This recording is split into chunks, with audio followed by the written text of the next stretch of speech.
Heads up मराठीमध्ये मी श्रीकांत खानवे आणि माझे सहकारी गणेश ठोंबरे आम्ही दोघंही आपलं स्वागत करतो। गेल्या काही दिवसांपासून आपण दररोज सायंकाळी लाईव्हच्या माध्यमातून भेटत असतो। यावेळी आपण दिवसभरामध्ये घडणाऱ्या घडामोडींचा आढावा घेत असतो। चला तर वळूया दिवसभरातील महत्त्वाच्या घडामोडींकडे। आज दिवसभरातील सगळ्यात पहिली महत्त्वाची घडामोड होती ती एमपीएससी संदर्भात। त्याबद्दल माझे सहकारी गणेश आपल्याला अधिक सविस्तर सांगतील। गणेश, नक्की सर, पुण्यातील तरुण स्वप्नील लोणकरच्या आत्महत्येनंतर संपूर्ण महाराष्ट्र ढवळून निघाला आणि त्यानंतर राज्य सरकारला जाग आली। राज्य सरकारच्या 2 दिवसाच्या पावसाळी अधिवेशनामध्ये राज्य सरकारने पहिल्या दिवशी एमपीएससीच्या रिक्त जागा संदर्भात मोठा निर्णय घेत 31 जुलैपर्यंत संपूर्ण एमपीएससीच्या रिक्त जागा भरण्याचा मोठा निर्णय घेतला।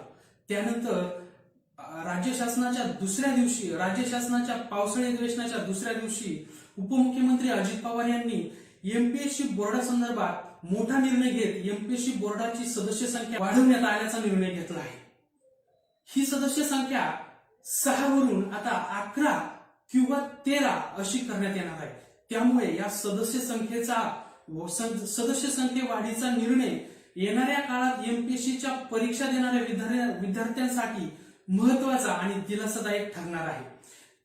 त्याबरोबरच आज उपमुख्यमंत्री अजित पवार यांनी आणखी एक मोठी घोषणा केली। त्यानुसार राज्यामध्ये विविध विभागातील ज्या काही 15,511 रिक्त जागा आहेत त्याची भरती होणार आहे आणि त्याच्यामध्ये ज्या काही जागा आहेत त्याच्या भरतीसाठी वित्त विभागाने मंजुरी दिली आहे। ही नक्कीच प्रत्येक एमपीएससी विद्यार्थ्यासाठी एक महत्वाची आणि दिलासादायक बातमी आहे।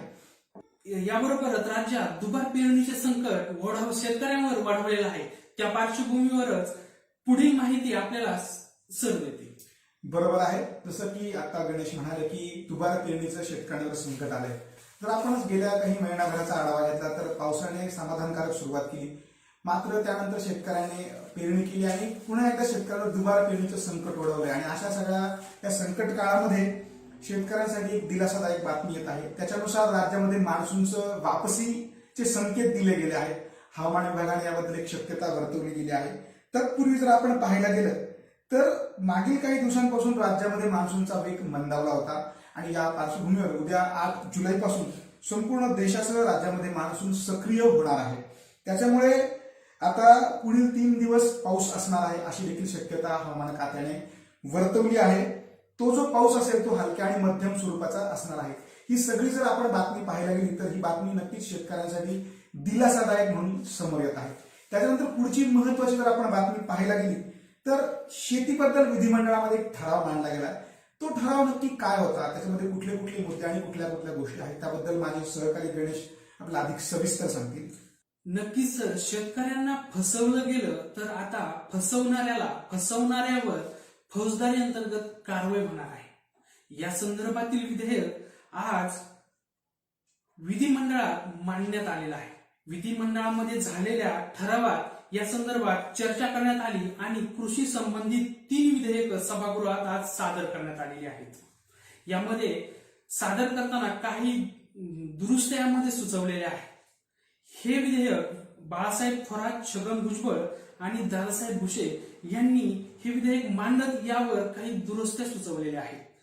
यासाठी शेतकऱ्यांच्या सूचना घेण्यासाठी याला 2 महिन्याचा कालावधी देण्यात आलेला आहे आणि हे विधेयक पुढील येणाऱ्या नागपूरमधील होणाऱ्या अधिवेशनामध्ये यावर चर्चा केली जाणार आहे। त्यामुळे या विधेयकाचा शेतकऱ्यांना नक्कीच फायदा होणार आहे। याबरोबरच आपण वळूया पुढच्या बातमीकडे। पुढची बातमी आहे जिल्हा परिषद निवडणुकी संदर्भातील। या माहितीत अधिक काय माहिती आहे? बरोबर आहे, गणेश म्हटल्याप्रमाणे जिल्हा परिषद निवडणुका हा सध्या खूप चर्चेचा आणि महत्वाचा विषय आहे। जर आपण पाहायला गेलं तर गेल्या काही दिवसांमध्ये राज्यामध्ये ओबीसी आरक्षणावरून जे काही गदारोळ आणि जे काही वाद सुरू आहेत ते वाद लवकरच टळण्याची चिन्ह आहेत। जर आपण पाहायला गेलं तर सुप्रीम कोर्टाने ओबीसी सदस्यांची निवड करून त्या काही 5 जिल्हा परिषद निवडणुका आहेत त्या घेण्याचे आदेश दिले होते आणि या निर्णयाविरुद्ध राज्य सरकार सुप्रीम कोर्टामध्ये गेलं आणि त्यांनी कोरोना व्हेरियंटचा धोका लक्षात घेता निवडणुका पुढे ढकलण्याची याचिका दाखल केली होती आणि आज त्या याचिकेवर सुनावणी झाली।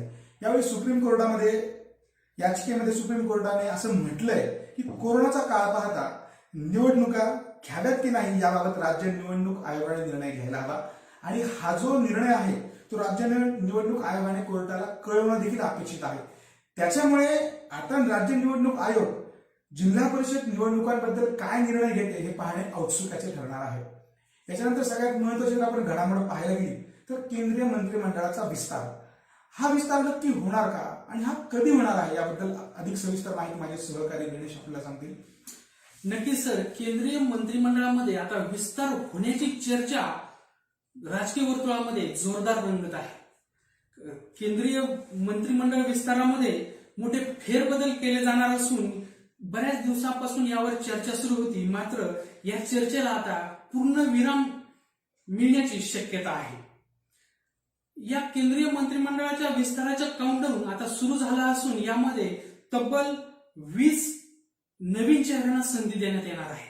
त्यामध्ये महाराष्ट्रातील भाजपचे मोठे नेते नारायण राणे यांचं नाव सुद्धा चर्चेत आहे. त्या अनुषंगानेच त्यांना दिल्लीवरून बोलावणं देखील आल्याची माहिती आपल्याला मिळत आहे.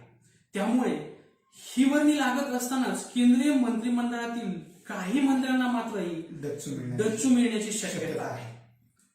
या होत्या दिवसभरातील महत्वाच्या घडामोडी. यासह इतर अनेक महत्वपूर्ण घडामोडी जाणून घेण्यासाठी पाहत रहा लेट्स अप मराठी, बोलत रहा आणि ऐकत रहा. धन्यवाद.